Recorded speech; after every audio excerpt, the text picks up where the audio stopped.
And what I think is really important is innovation. You need to, come up with new ideas, come up with new work processes if specialized journalism is to be sustained, if general journalism is to survive.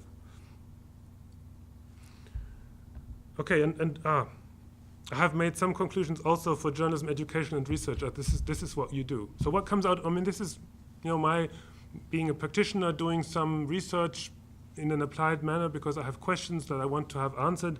But what does this mean for journalism education and research? As the media and specialized journalism are going through a difficult time, we need better quality in journalism education and research. I personally don't think that what we have at universities today as journalism education, what is called journalism education and journalism research, is sufficient to meet the needs of the profession today. I think, yeah, I will become, and I'm happy to do so in the discussion. Journalism schools and departments need to link practical courses, theoretical reflection, and applied research into journalism to be part of a new process of professionalization and innovation. I think journalism education and research at the university has to be like medical research for doctors. A doctor goes through his medical education because he needs the academic background to do his work, and he uses the results from research for his daily work, even 20 years in the profession. And this is what we should be looking for. We should be looking for an applied education towards working in the field, working in the profession, and we should look for a science that answers questions that are relevant to journalists. So, journalism faculties should encourage practitioners, researchers, and students to collaborate more in workshop environments and research projects to truly link education, professional, and scholarly practice. And of course, there are very good projects at universities, there are good teachings, there's good and useful theory. I'm not against theory. I'm using a lot of theory in what I've done on this, and I'm interested in theory because I know it helps.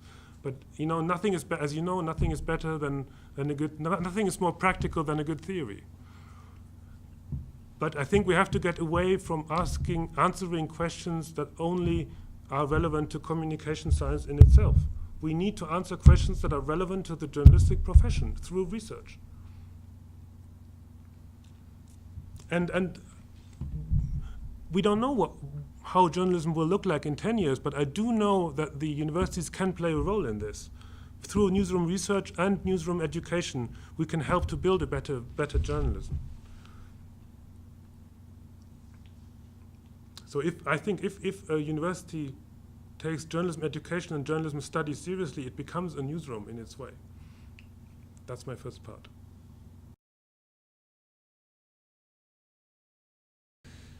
Yeah, this group project is you know this. It's Jean-Marc's baby. He's invented it. He runs it with a team, and I'm one of the people who have the privilege to work with him. I am somehow, if you will, a bit an academic consultant to the project. Also a didactic consultant sometimes. So I help with planning of the trainings, but the official title is that I'm in charge of the quality of the monitoring and evaluation component of it, which is, I didn't know this before I got involved, but it's in development projects for developing countries. Evaluation is very important because in the past many mistakes have been made in developing countries, and the hope is that you can avoid some of them in the future by better evaluations and better learning procedures in the projects, and that's a bit my role. So what we're trying to do with this project is to empower science journalists in Africa and the Middle East, because our hope is that if we have strong science journalism, we can maybe contribute a little to the situation becoming better in these countries.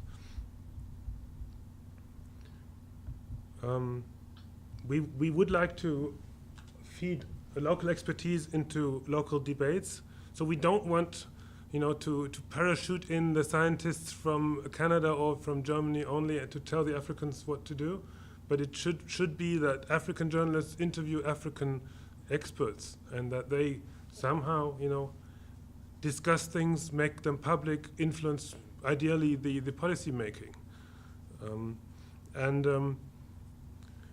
How do you do this? The classical approach to media support is training. Well, okay, the very classic support is build radio stations, and you know what happened in Rwanda if you only build radio stations. So then, well, I'm simplifying, but the other thing is then to do journalist trainings. I have done this a lot myself. You fly into Africa, you spend 2 weeks in Nigeria, and you do some basic news writing training and some basic TV. How do you do? How do you handle a camera? How do you edit? How do you make news? How do you design a magazine? And then you fly back home, and nothing much changes. There's even the worse version that you fly the people to Germany and do the training in Germany and send them, and there they do everything, and then they go home and nothing changes. I'm not against trainings. I like being a journalist trainer. But what we try with Scoop is to do something different, and to do a longer project, first of all, with a lot more resources. This is why I've put our donors here. We're funded by the British, the Canadian, the Swedish, and the Dutch development money, and it's a really long-term project that's run for 4 years now, and we work hard that we will be able to continue. So what do we do? Are you both still happy with it? Yes? Can you still follow? Yeah? Okay. Yes, Okay. So the first component of this project is which is called Science Journalism Cooperation, SCOOP. The first component is peer-to-peer mentoring. So it's not classical training of a trainer like me sitting in front and telling others what is right and what is wrong, but it's individual relationships among colleagues, among peers. Last time I was here to give a talk at Laval, I spoke a lot about professionalism and collegiality. And this idea of collegiality is a very strong one in journalism, and we're using this resource. We're using the idea that colleagues like to help colleagues. So we have in the middle a more experienced science journalists taking care of two less younger science journalists. That doesn't mean that they're beginners. They're usually people who are already at work, who are editors, but who need some support, who might be a little alone in their end of couloir newsroom. But just by the fact that there's somebody they can talk to about career issues, somebody who edits their pieces, could make a big change for them, because it's individual support. And we do it not only by face-to-face, but also a lot by Skype and by online platforms and all kinds of communication forms. And the second thing we do is we strengthen the profession of science journalists by building national associations of science journalists. This is quite an important step, because a single journalist alone doing health reporting can do nothing, but if he has colleagues with him, he can do a lot of things. They can exchange, they can start projects ideally, maybe even do their own fundraising. They can act as a body and search for partners and engage in strengthening their whatever they think is important for their country and for their people and for their region. So we support this too. And we support it by the World Federation of Science Journalists, which you see in the logo on top. It's a body that consists of partner associations. So I'm a member of the German Association, Jean-Marc's member of the Canadian Associations of Science Journalists, and all these associations are together in this federation of the world. And this World Federation has at the moment one big project, and that's the SCOOP project. There's some others Jean-Marc does, he'll talk about it. He does some competitions, and there's this world conference that we try to do every 2 years where everybody meets.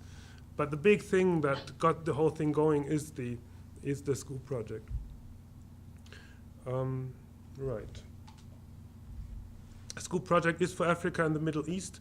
We have 75 mentees, younger science journalists that are supported by us, by 15 mentors, 3 regional coordinators, because we work in 3 language regions. We work in the Francophone West Africa world, plus Madagascar and Congo, and we have the Arab world and the Anglophone world. And we bring these people all together, but we also, of course, work with them in their languages.